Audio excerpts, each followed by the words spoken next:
Hello, everybody. It is 2 o'clock. That means that it's tea time with Captain Awesome, and that is me. I got my cup of tea. I've got my Starbucks cup from Kentucky today. Last year, I was able to spend a week in Louisville at a conference, and it was a pretty amazing spot. I'm not a fan of bourbon. Definitely found out that I do not like whiskey in any way, shape, or form whatsoever. But they did have an amazing pedestrian bridge that they had built out of a railroad bridge, and I had a wonderful time. It was a little too chilly to go exploring, but it was still a fantastic time.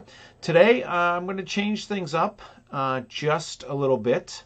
I have some questions that folks have asked me over the last week or so, and wanted to get those answered because I wanted you to know that I am paying attention, and I didn't want to get that information back to you. I'm constantly saying that one of the most important things you can do as an observer or a scientist or a naturalist, if somebody asks you a question, is to say, I don't know. That's perfectly acceptable. I don't know what kind of bird that is. I don't know what this is. But I'm going to find out, and we have lots of information available. So I'm going to give that information that I found, and then I'm going to talk a little bit about some resources that are available to you as either a parent that has been home with your kids far longer than you expected, and you're probably still working, and your children are getting antsy, and also for the children that are now home with their parents far longer than you expected, and are trying to keep yourself occupied since there's only so much you can watch on Netflix. I have not given in and seen the Tiger King movie yet, but I have seen, I can't tell you how many memes. I don't know who Carol is. Whew, that's a rough lady right there. So, on to it. First thing I wanted to show you was, this is my website for Cape Cod Learning Tours. Of course, I'm always going to try to plug my business now for 2021.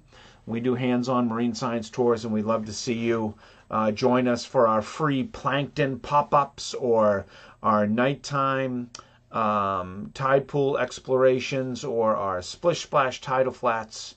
We'll keep you posted here and on Facebook on what we're going to be doing in the future, but we're not entirely sure what's going to happen this year yet. We're waiting to settle out.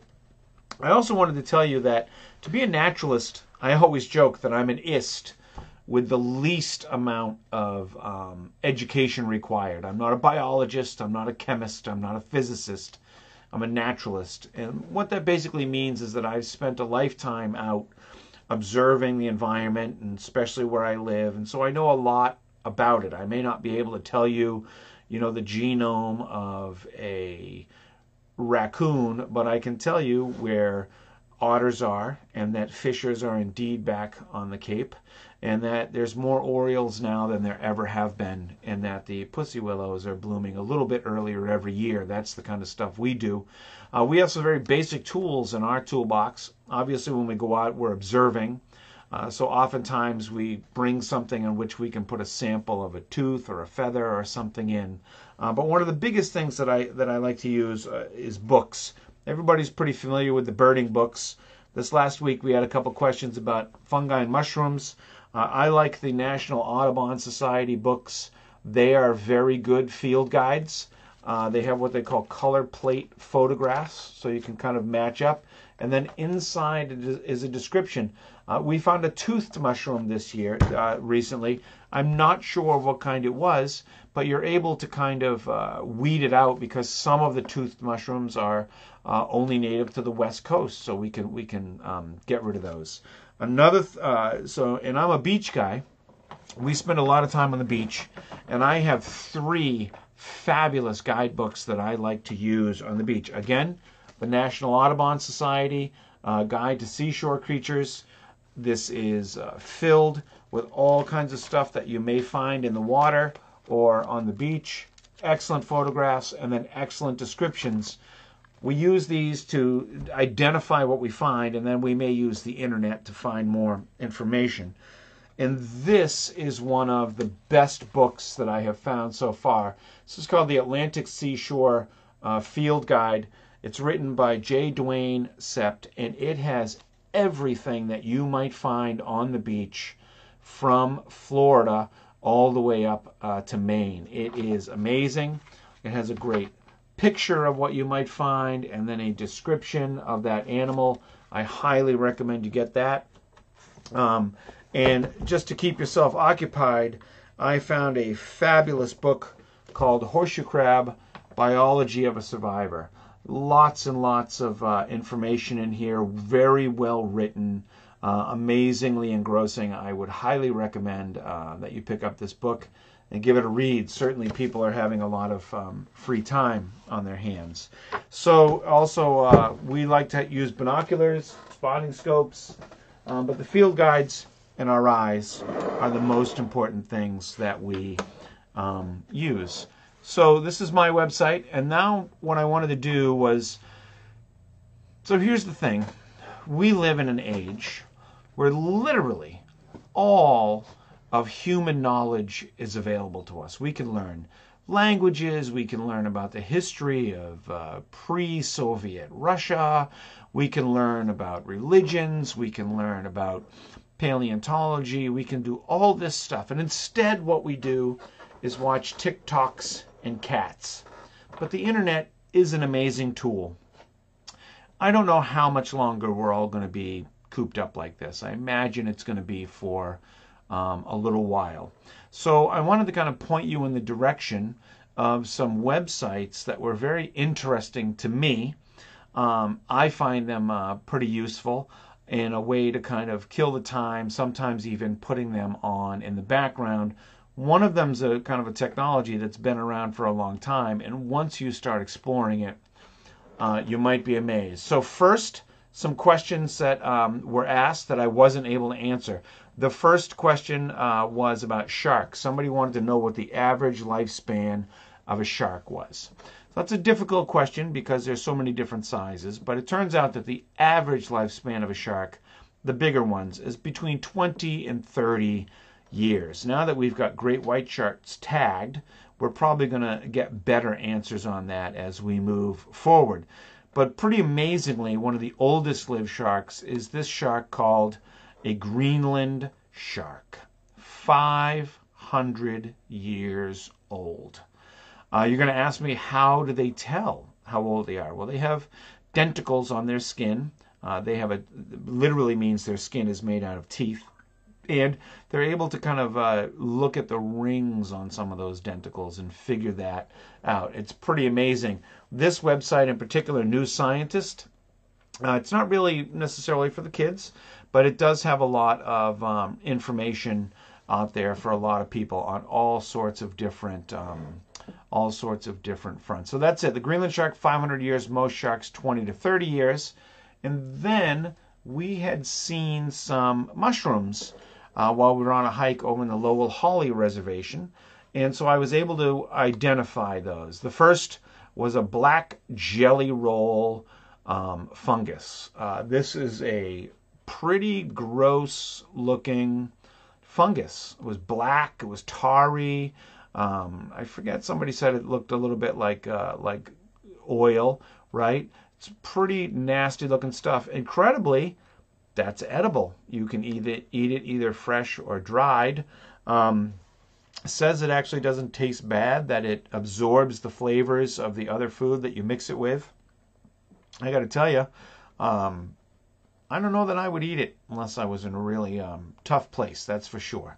But that's a black jelly roll fungus. And then we had also found in the thing of the tooth a bear's head tooth fungus. Now the bear's head tooth fungus has these kind of long, they look like icicles that you would see at Christmas time. When they're big, these are very edible. This is considered a choice mushroom. We saw them just starting in the cracks of a beech tree, which is where they grow. They'll get their biggest around about anywhere from August to November. So that was kind of cool. I was able to figure those things out. Always fun to go on a hike. I'm hoping to get out there again soon in the next few days, but it was pretty tough and cold. So a couple of things for local folks here on the Cape. There are a couple of Facebook pages that give you a lot of stuff to do as an adult and your kids. This is another interesting thing. So your kids are not going to go to school. I think it's highly unlikely that they're going to go back to school this year. It's quite possible that your children are going to be not back in school until September at the regular time. I also know that 95% of us are not teachers. Don't worry. Don't worry about teaching your kids the curriculum that they're missing out at school. Help them with what you can help with, right? Some of you have skills in some areas that are better than others. To be honest with you, being outside, distance from people is a great way to spend some time and get some fresh air. So spend that time with your kids and be observant. I think you would find that that's a good thing. But don't worry about teaching them the Common Core math. I can't even add with the Common Core math. I can't figure it out. I certainly wouldn't be able to help my 8th or 9th graders with chemistry or geometry or anything like that. So don't stress about that. The schools will figure it out. We've got excellent school systems. That will be figured out. In the meantime, you do want to keep them occupied. And of course, if you can keep them occupied and interested and learning at the same time, that's all a benefit. So Kids Stuff on Cape Cod is a Facebook page. I'm sure you have something very similar where you live, wherever it be, in Switzerland or Texas or California or Pennsylvania. And I've got people in all of those places, the Philippines. So you can find this stuff and you'll see that they kind of have these lists of crafts and things like that. A better site, one that I like a little bit better, is called Macaroni Kid. This is a national website with local Facebook pages, and they have all sorts of stuff. For instance, these folks are talking about the Atlantic White Shark Conservancy enrichment programs and what they're doing as they go live on Facebook or other platforms. They've got lots of different lists of things that are going on. If you go to the Macaroni Kid Cape Cod website, there's a schedule every day. As a matter of fact, let me see if I can get there.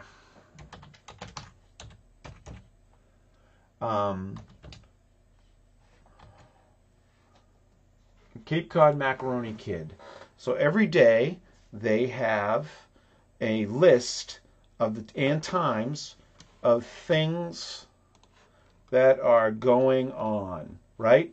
So here's me, Tea Time with Captain Awesome. And then at 2:30, there's preschool story time. Unfortunately, that got canceled. Cincinnati Zoo at 3 o'clock is going to have a Facebook Live. Really lots of cool stuff they've got listed there. By the week, you can kind of plan out the stuff that you might be interested in seeing. They've been doing a virtual learn sign language class with someone. I think that is pretty amazing. Couple other websites here that are really cool. Some of you may or may not know that at one point in time, I got to work with Dr. Bob Ballard. Now, I have a few science heroes. E.O. Wilson is my absolute #1 favorite scientist in the whole world. And then there's Dr. Sylvia Earle. And I love Dr. Bob Ballard. Most of you know him because he found the Titanic. That's kind of what made him famous. But what most of you don't know is that Dr. Ballard spent more time on the submersible Alvin than any other scientist in history. And those black smokers and the tube worms and the deep sea creatures that we talk about around those hydrothermal vents, Dr. Ballard is the gentleman who found those. And those created a fundamental shift in how we viewed how life could form. We realized that there was life that could evolve away from sunlight and use chemicals as energy. So he's an amazing guy. He has his own research vessel called the Nautilus, and they have a website called nautiluslive.org. Now, it's their off season, but you can go here and you can do activities and watch videos. For instance, they have expedition highlights. this is live. Yeah, When you watch it, this is obviously Oh, not that's live. beautiful. Not in But the when van, they I'll are ask her later. live, Oh my you gosh, can that's interact amazing. with them. And We did not find there's a whale fall. They found a whale fall. When they find this whale fall, you can type in a question, and they will talk to you and answer the question and engage with people. Working on the vessel was amazing. I have this piped into the living area so I could watch it while I was working. I was there when they were looking for wrecks in the Black Sea. When a volcano erupted off of the coast of Portugal. It was amazing. When they are live, again, they will be discussing this, and you could text them and say, hey, what kind of octopus is that? What animal is this? And it's absolutely incredible. I can't recommend it enough. And all the research they do and all the information that they find, they have pledged to make available to other scientists for free. I could literally watch this all day. It is not uncommon for me to put it on full screen. I have 2 screens. And then to work on my computer on one screen and have this going in the background. They have seen incredible things. I cannot recommend it enough. That is nautiluslive.org. And then something very similar is the Okeanos with NOAA, but the Ocean Explorer at NOAA.gov has these really interesting multimedia discovery missions, right? So we've been talking about a lot of stuff. I'm not super knowledgeable about it, but let's say you wanted to learn more about some of these deep sea creatures. You can click here for lesson 6 on the deep sea benthos. My Flash player isn't working, but it might work on yours. You can get an HTML version as well, and there we go, right? So now we've got these lessons that are available for you to work at your own pace. It's absolutely engaging and really cool. It's kind of old-fashioned a little bit, but it's pretty nifty.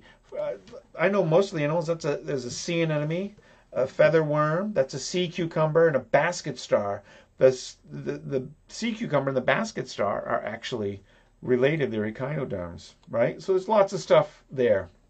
And then we get to one of my favorite things to do with the kids, and it's real simple. They have these live webcams still all over the world. I don't know if you remember when they were the rage, right? When people would be like, we're going to watch grass grow, or we're going to watch a corn grow, or whatever. But there are still some out there that are very engaging. I found a couple that you might like that are live. A couple of these are in other parts of the world. It really drives home the fact that while it's sunny here, it's already nighttime in other parts of the world. So the first, one of my personal favorite places to visit, to go, and I would absolutely live there if I could. And at some point, I'm going to really try to expand Cape Cod Learning Tours into this area, is Monterey. And the Monterey Bay Aquarium is an aquarium that is amazing. And they have a live cam that points out at the bay. I've turned the sound off. They move the camera every once in a while. But you can see maybe down in the bottom, there's a couple of harbor seals down there, kind of scattered all over the rocks. When they move out to the other parts of the kelp, you can actually see sea otters out there swimming around, and lots of birds and sea lions. It is pretty amazing. Again, this is something that I can absolutely put on full screen in the background, and then just watch it as much as possible. They move move the camera around a little bit, so it changes where it's looking every once in a while. It's really, really cool. That's another thing that the kids, you can be like, what kind of bird is that? What bird is that? How many animals do you see in the picture? They clean the lens off the camera every once in a while, so the picture gets a little bit better. And then we've got locally, the New England Aquarium is doing this program called Virtual Visits. They generally do this even when they're open, but the presentations are doing very well. They bring you inside the aquarium, sometimes behind the scenes. Then they have a whole bunch of at-home projects. and activities that are really, really cool. I would highly recommend you check that out as well. And then we've got some really cool webcams from other parts. Lindsay says, Brain Pop and Fun Brain. Okay, we'll pull those up in 1 second. So here's a live. This is the highlights because it's nighttime in Africa. But this is a watering hole in Africa. And you just kind of see these animals that's happening live. I have a Bush Lodge camera as well. So we're going to go to that. This is what it's like in Africa right now, right? It's dark. And it's swinging around, and it keeps swinging back and forth. And every once in a while, you'll see some animals come up to the edge of the water to drink and to eat. I absolutely love it. And then a couple of ones that are even simpler. Look at this guy. This is a live eagle cam. This is a Southwest Florida eagle cam. We've got the cam on the pond. We've got the cam 360. We've got the cam on the nest. Then we've got the cam close up on the live stream not available right now, right? On the nest. Really, really cool stuff. And then believe it or not, my favorite are some of the simplest. Some live bird feeder cams. This is a gentleman in Ohio. He's got a live cam in Ohio. You just watch the birds. I used to love watching birds and feeding birds at my house. But I now have a career that takes me away from home for months at a time. And when you start feeding birds, you really can't stop. They have a routine that they go on. And if you stop feeding them, it can affect them. What's funny is a little while ago, there were about 10 birds in this picture. And now there are none. But here's an amazing one from Los Angeles. This is a hummingbird station in Los Angeles. Again, if you watch at different points, there may be as many as 15. Oh, that's why they're gone. They're putting out some fresh stuff. But literally, when I first started, there were about 20 hummingbirds all swimming around. All right, Miss Lindsay, let's take a look at Brain Pop. That sounds kind of cool.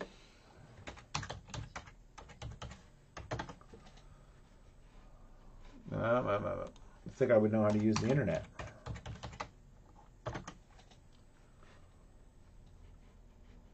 Okay, that looks pretty awesome. Make a movie for grown-ups. I like it. I like it a lot. That's really awesome. I'm going to try to put a bunch of these links up on my Facebook page so that you guys can check them out as well. And then with the other one, Fun Brain. Let's see. You know, I'm always taking a chance doing this live. You never know what some jokester might try to pull. Fun Brain. Ooh, I like it. I like it. I will check these out more as I move forward.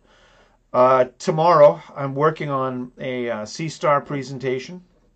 I had to go out and run some errands today. I stayed far away from anybody, didn't have any contact.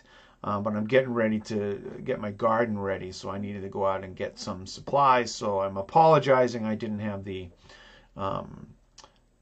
C-Star presentation ready, but I will absolutely have it ready tomorrow. Once again, thank you guys. Oh, Lindsay says you have to sign into Brain Pop. Okay, is it as long as it's free for most people? I think that'd be fine. Once again, I want to thank you for joining me for tea, having this great little conversation. Remember, it might get a little tougher before it gets better, so be kind, be nice. Find out if your neighbors need something. Do what you can to help out. And I hope to see you guys tomorrow. You guys all have a great day, and I'll see you. Bye-bye.